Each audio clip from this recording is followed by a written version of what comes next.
20,000 టన్నులు ఏదైతే అవైలబిలిటీ ఉందో వాటికి మాత్రమే ఇప్పుడున్న రేట్లు వర్తిస్తాయి. అవును సార్. ఫర్దర్ కొత్తగా ఎక్స్కవేట్ చేసే శాండ్కు మాత్రం మీరు చెప్పినట్టు రేట్ తగ్గుతుంది. అంతే కదా మీరు చెప్పింది. చేసినట్టు పాపం సొల్యూషన్ ఇవ్వలేదు మీరు. ఆర్డబ్ల్యూఎస్ డిపార్ట్మెంట్ రిక్విజిషన్ పెట్టింది ఎస్పీడీసీఎల్కు. వాళ్ళు వేసిన బోర్కు ట్రాన్స్ఫార్మర్ ఇవ్వమని చెప్పి, ఆ ట్రాన్స్ఫార్మర్ ఇవ్వమని చెప్పి వాళ్ళు రిక్విజిషన్ పెట్టాక డబ్బులు కట్టలేదని చెప్పి ఎస్పీడీసీఎల్ వాళ్ళు అంటున్నారు. సో ఒక క్లియర్ ఇన్స్ట్రక్షన్ ఇవ్వండి బిట్వీన్ రెండు గవర్నమెంట్ డిపార్ట్మెంట్స్. ఒకటేమో గవర్నమెంట్ డిపార్ట్మెంట్, ఒకటేమో ప్రభుత్వ కార్పొరేషను. నిదానంగా అయినా గవర్నమెంట్ డబ్బులు వాళ్ళకి శాంక్షన్ చేసినప్పుడు లేకుంటే వాళ్ళ ఖాతాలో పడినప్పుడు డిస్కమ్కు చెల్లిస్తారు.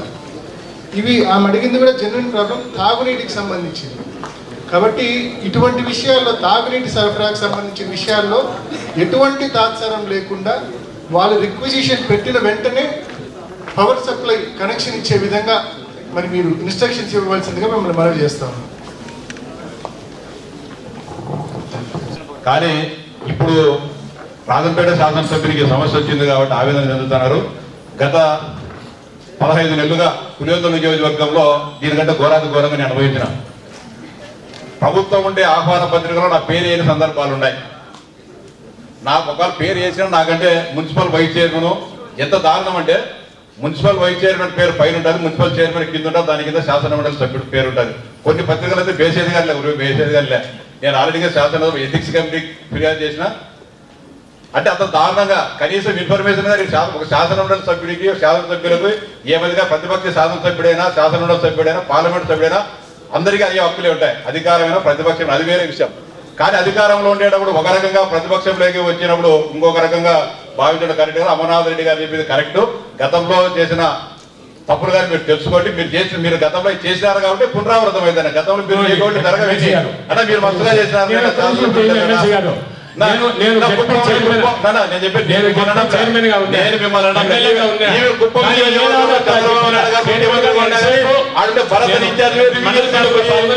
మా కార్యకర్తలతో మాట్లాడి ఎప్పుడు చేయాలట. లేదు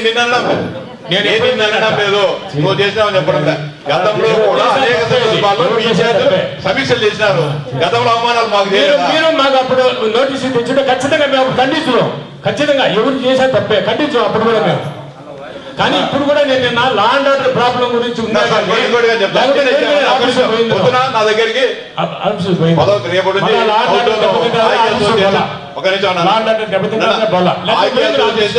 జరుగుతోంది. పేరు చూసిన రెడ్డి గారు ఫస్ట్ పేరు ఉంది, అవినాష్ రెడ్డి గారు ఉంది. కింద చూసి మా ఎమ్మెల్యే వైఎస్ జగన్మోహన్ రెడ్డి గారి పేరు లేదు. నేను ఎత్తిన ఆయన వస్తాడా లేదా అనవసరం మీకు.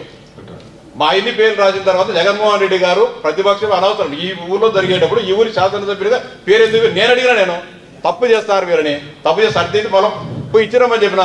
జగన్మోహన్ రెడ్డి వస్తారా లేదా అది వేరే సమస్య. మీరు కూడా తప్పే జరుగుతుంది అదే మాదిరి. నేను చెప్పేది ఎవరన్నా కానీ కాక ఆయన వస్తాడో లేదో ఆ నియోజకవర్గ శాసనసభ్యుడు ఇవ్వాల్సిన గౌరవం ఆయనకి ఇవ్వాలా అన్న. మీ 11 గ్రాంటెడ్, మీ 11లో మీకు ప్రోటోకాల్ ఎందుకంటే ఇది లా అండ్ ఆర్డర్ ప్రాబ్లం. మీకు ప్రభుత్వానికి కూడా చెడ్డ పేరు వస్తుంది ఏ ప్రాబ్లం అయినా. అన్న నిజంగా ఒకవేళ తెలిసింటే మాకు సమస్య వచ్చేదేమో. 11 కాబట్టి మా ముఖ్యమంత్రితో మాట్లాడి 11 మందికి మేము ప్రోటోకాల్ తెచ్చుకుంటాము. తీసుకుంటారు మీకుంటారు. మాకు ఎక్కువ సమస్య ఉండదు. గవర్నమెంట్ మేము ఇబ్బంది పెట్టకూడదు అని కొన్ని జిల్లాల్లో సమస్య లేదా తక్కువ నియోజకవర్గాలు ఉన్నాయి కాబట్టి మాకు కూడా ఏం ప్రాబ్లం లేదు. తప్పకుండా మీ ప్రోటోకాల్ మీకు ఫాలో అయ్యేటట్టు చేస్తాం. అన్నా చిన్న విషయం గ్రామాల్లో చిన్న చిన్న చోటా వచ్చి కూడా రావద్దంటాడు. ఇది విడ్డూరంగా ఉంది. నా ముందంతా జరగలేదన్నా. ఇప్పుడు 30 రోజుల్లో ఎన్ని జరిగినాయి? చిన్న లిస్టు తిన్నా, రేషియో తిన్నా, ముందు జరిగినట్టు ఎన్ని అన్నా. నిజంగా ఏమైతుందంటే ఊర్లలో వాళ్ళ మధ్య తగాదాలు కొట్టుకున్నా కానీ రాజకీయం పురుగుతారు. ముందు నాయకుల మధ్య పార్టీలు ఉన్నాయి, ఇప్పుడు ప్రజల మధ్య కూడా పార్టీలు వచ్చేసాయి. ప్రజలు నిజంగానే ఇప్పుడు ముందు నాయకులు కొట్టుకుంటే కేసులు అవుతాడు. వైనట్టు చెప్తారు ఎడ జరిగిన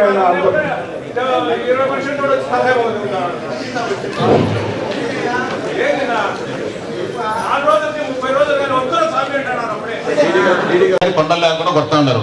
ప్లస్ మీరు కానీ ప్రభుత్వం ఇచ్చిన అసలు ఎస్సీ ఎస్టీలకు ఇచ్చిన అసైన్మెంట్ ల్యాండ్స్లో కానీ ఇష్టానుసారంగా మట్టి తవ్వుతున్నారు. అవి అమ్మేదానికి కొనేదానికి లేదు కదా, దానిలో ఇష్టానుసారంగా మట్టి తవ్వుతున్నారు. మీరేమో ఎవడన్నా బీదా మీకు కూడా ఇసుక తీసుకోవాలి 15,000 20,000 వేసి పోలీసు వాళ్ళతో కొట్టిస్తాం. మీకు ఎందుకు అంత ప్రేమ? మీరు విజిట్ చేసినారు ఒకసారి? సార్ నేను ఇన్ఛార్జిగా వచ్చాను సార్ ఇన్ఛార్జ్ కానీ ఇంకోటి కానీ ఏదైనా సరే సబ్జెక్ట్ ఉండాలి కదా. వచ్చినాక 2 సార్లు ఇష్టానుసారం కొండలు కొడుతున్నారు మొత్తం అంతా ఏం లేకోకుండా. ప్రభుత్వానికి రావాల్సిన మైనింగ్ సెస్ రాకుండా పోతుంది. ఆ మైనింగ్ సెస్ మన జిల్లాలకే మనమే అభివృద్ధి పనులు చేసేది. ఇట్లా దీనిలో మైనింగ్ రెవెన్యూ వాళ్ళు ఖచ్చితంగా సీరియస్ గా తీసుకోవాలి సార్. వాళ్ళు డబ్బులు కట్టేయండి వాళ్ళతో. వాళ్ళని రోడ్డు ఆపడం వద్దని చెప్పడం, డబ్బులు కట్టించేయండి. కలిపే కదా వాళ్ళకి డబ్బిస్తాండి. ఇది సార్ అనుమతులు తీసుకున్నారు సార్. ఎంత అనుమతి తీసుకున్నారు? ఎంత తోలినారు? 11 గ్రాంటెడ్. మీ ప్రోటోకాల్లో మీకు ప్రోటోకాల్ కాదమ్మా, నేను చెప్పేది అర్థం కాదు. సరికాదు మా, నేను చెప్పేది ఎందుకంటే ఇది లా అండ్ ఆర్డర్ ప్రాబ్లం. మీకు ప్రభుత్వానికి కూడా చెడ్డ పేరు వస్తుంది ఏ ప్రాబ్లం అయినా. అన్న నిజంగా ఒకవేళ కలిసింటే మాకు ఈ సమస్య వచ్చేదేమో. 11 కాబట్టి మా ముఖ్యమంత్రితో మాట్లాడి 11 మందికి మేము ప్రోటోకాల్ తెచ్చుకుంటాము.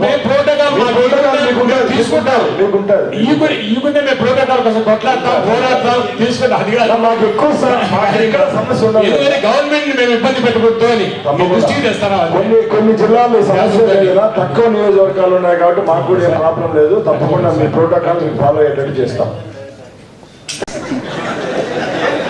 అన్నా చిన్న విషయం గ్రామాల్లో చిన్న చిన్న చోటా బొచ్చులు కూడా ఎంపీఓ పక్కబోను రావద్దంటాడు అన్నా. ఇది విడ్డూరంగా ఉంది. నా ముందంతా జరగలేదన్నా. ఇప్పుడు ఏదో 30 రోజుల్లో ఎన్ని జరిగినాయి? చీన లిస్ట్ తిన్నా, రేషియో తిన్నా, ముందు జరిగినవి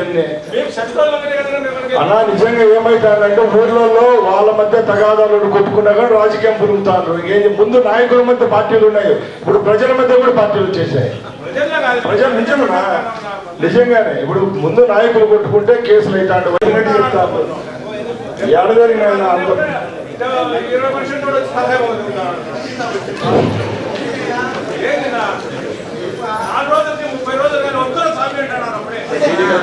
కొండలు లేకుండా కొడతా ఉన్నారు. ప్లస్ మీరు కానీ ప్రభుత్వం ఇచ్చిన అసలు ఎస్సీ ఎస్టీలకు ఇచ్చిన అసైన్మెంట్ ల్యాండ్స్లో కానీ ఇష్టానుసారంగా మట్టి తవ్వుతున్నారు. అవి అమ్మేదానికి కొనేదానికి లేదు కదా, దానిలో ఇష్టానుసారంగా మట్టి తవ్వుతున్నారు. మీరేమో ఎవడన్నా బీదా మీకు కూడా ఇసుక తీసుకోవాలి 15,000 20,000 వేసి పోలీసు వాళ్ళతో కొట్టిస్తాం.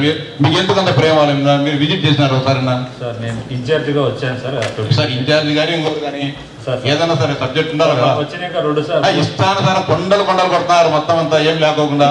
ప్రభుత్వానికి రావాల్సిన మైనింగ్ సెస్ రాకుండా పోతుంది. ఆ మైనింగ్ సెస్ మన జిల్లాలకే మనమే అభివృద్ధి పనులు చేసేది. ఇట్లా దీనిలో మైనింగ్ రెవెన్యూ వాళ్ళు ఖచ్చితంగా సీరియస్ గా తీసుకోవాలి సార్. వాళ్ళు డబ్బులు కట్టేయండి వాళ్ళతో. వాళ్ళని రోడ్డు ఆపడం వద్దని చెప్పడం, డబ్బులు కట్టించేయండి. కలిపే కదా వాళ్ళకి డబ్బిస్తాండి. ఇది సార్ అనుమతులు తీసుకున్నారు సార్. ఎంత అనుమతి తీసుకున్నారు? ఎంత తోలినారు? అయితే పిల్లలను కాపాడమంటావు? ఖచ్చితంగా కాపాడతాం. కాలువీడు మండలంలో వెలుగుల ప్రాజెక్ట్ వచ్చి తెలుసునా సార్? వెలుగుల ప్రాజెక్ట్ వచ్చి చంద్రబాబు సార్ ఓపెన్ చేశారు సార్. ఆ రోజు నేను రెస్కో చైర్మన్ గా ఉన్నాను సార్. చంద్రబాబు సార్ కదా ఓపెన్ చేసినది, ప్రారంభించింది సార్. వెలుగులు చేసింది రాజశేఖర్ సార్. మేమున్నా వెలుగులు చేసింది అప్పుడు ఆయనే. వెలుగులు చేసింది ఆయన. నేను కూడా అప్పుడు రెస్కో చైర్మన్ గా ఉన్నాను. ద్వారకనాథ్ రెడ్డి ఎమ్మెల్యే. ఆ రోజు ఆయన చేసిన తర్వాత కొంత నిలిచిపోయింది. రాజశేఖర రెడ్డి గారు వచ్చి పూర్తి చేసి రాయచూటికి కూడా నీళ్ళు లేకుండా చక్రాపేట మండలానికి కూడా కాలేడు వాగు పని పూర్తి కావాలి. ఆ రోజు వెలుగిల్లు ప్రాజెక్టు కట్టిన వాళ్ళు కూడా SCW కంపెనీ వాళ్ళు స్పిల్వే కట్టారు. బండ్ కంపెనీ చేసింది కూడా ఈ PLR కంపెనీనే. మీకంటే మాకు బాగా తెలుసు. కాలువలు పని చేసింది PLR కంపెనీనే. ఇప్పుడు చూడండి నీళ్ళు ఎంత ఇంకిపోతానయో, లాస్ట్ ఆయకట్టుకు నీళ్ళు ఎన్ని వస్తానయో, రైట్ అండ్ లెఫ్ట్ కెనాల్లో అది కూడా మీరు చూడండి. ఇది కాలేడు ఆ PLR అంటే ఈ ప్రభుత్వం అయితే ఊరి మీద అలాంటి చేయదన్నా. ఆ రోజు వాళ్ళు చేసింది ఆ వర్క్ లో కూడా వెలుగుల ప్రాజెక్ట్ లో కూడా PLR కంపెనీ 80% వర్క్ వాళ్ళే చేసింది. ప్రజలు నీళ్లు వచ్చేది చూస్తాం కానీ వాళ్ళ ప్రజల్లో అపోహ ఉందా లేకపోతే మీలో ఉందా చెప్పండి. ఇందుకు మేము ఖర్చు సాధిస్తామని ఎవరు చెప్పినారు? మీరా? ప్రజల్లో ఉందా? ఎవరిలో ఉందో చెప్పండి. పేపర్లలో చదువుతాడు వచ్చింది టీడీపీ గవర్నమెంట్ అట్లాంటివి ఏమి ఉండవులే. ఏం చేయలేదు ఖచ్చితంగా ఏముండదు. నా ఇంతసేపు డిస్కషన్ ఎందుకు? మీరు మనస్ఫూర్తిగా ఒక మాట, ఆ పని పూర్తి చేసే బాధ్యత మాది 100% అని చెప్పండి. సంతోషంగా ఆయన కూర్చుంటాడు. ఆయన కోరుకునేది కాంట్రాక్టర్ గురించి, కోరుకునేది చక్రాల ఆ పని పూర్తి కావాలని కోరుకుంటున్నాడు. మనస్ఫూర్తిగా హామీ ఇవ్వండి. జెడ్పీటీసీ గారు మేము ఒకటే చెప్తున్నాం, ఆంధ్రుల గుండెకాయ పోలవరమే కంప్లీట్ చేస్తామని ఇది ఒక లెక్క మాకు చెప్పండి. పోలవరమే కంప్లీట్ చేస్తాం, ఇది కాదు. పోలవరం చేసినప్పుడు ఇది కాదు కదా. మా ముఖ్యమంత్రి 3వ రోజే పోలవరం పోయినాడు, ఇది కాదు కదా. అది చేసేటప్పుడు ఇది కూడా తప్పకుండా చేస్తాం, తప్పకుండా అవుతుంది. ఇచ్చి చెప్పేసినా బ్రహ్మంగారి మఠంలో తెలుగు